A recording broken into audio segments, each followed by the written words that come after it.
For today's video ay magluto naman po tayo ng ating ulam for today. Magluto po tayo ng ginataang yellow pin with puso ng saging. Una po natin gagawin, ilagay na po natin yung mga rekado, kagaya po nitong bawang, sibuyas, at luya. At ito po ay spread po natin ng konti at ilagay na po natin yung puso ng saging na hiniwa ko na rin po. Sa pagluluto ko po ng ginataang isda with puso ng saging, ay hindi na po ako nagigisa. Diretso ko na pong linalagay yung mga sangkap sa pagluluto po ng ginataan. Depende pa rin po yan sa inyo kung paano po kayo magluto ng ginataang isda. Pero ako, ganito po ang pagluluto ko po sa isda. At yung gulay po ay ilalagay ko po sa ilalim ng isda. Depende pa rin po pala sa gulay na ilalagay natin. Ilagay na po natin itong yulipi na isda. Isang malaking isda po ito, nasa 1.5 kilos yata ito. At hinati-hati ko lang po.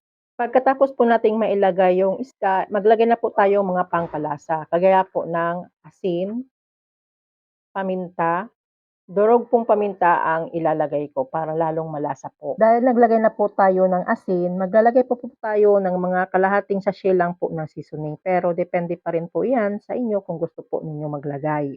Ilalagay na po natin yung pangalawang pigang gata.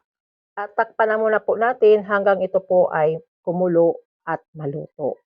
Buksan na po natin yung apoy sa medium heat lang po. After 10 minutes na pagluluto po natin itong ating ginataang isda, buksan na po natin. Ilagay na po natin itong 3 pirasong siling haba. Isa sa mga sangkap na magpapasarap at magpapabango sa ating linuluto. Then, ilagay na po natin itong ulang pigang gata. Kapag naglagay na po tayo ng ulang pigang gata, ay hindi na po natin ito tatakpan para hindi po mamuo yung gatang nilagay po natin. Hayaan na lang po natin itong kumulo hanggang sa maluto po yung ulang pigang gatang nilagay po natin. Dahil luto na po itong nilagay po natin na ulang pigang gata at konti na lang po yung sabaw, i-off na po natin yung apoy. Isalin na po natin ito sa isang lalagyan or serving plate.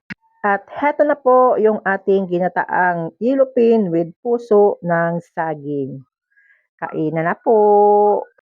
Thank you for watching. Don't forget to like, share, and subscribe. Tenderang Kusinera. Bye-bye. God bless us all.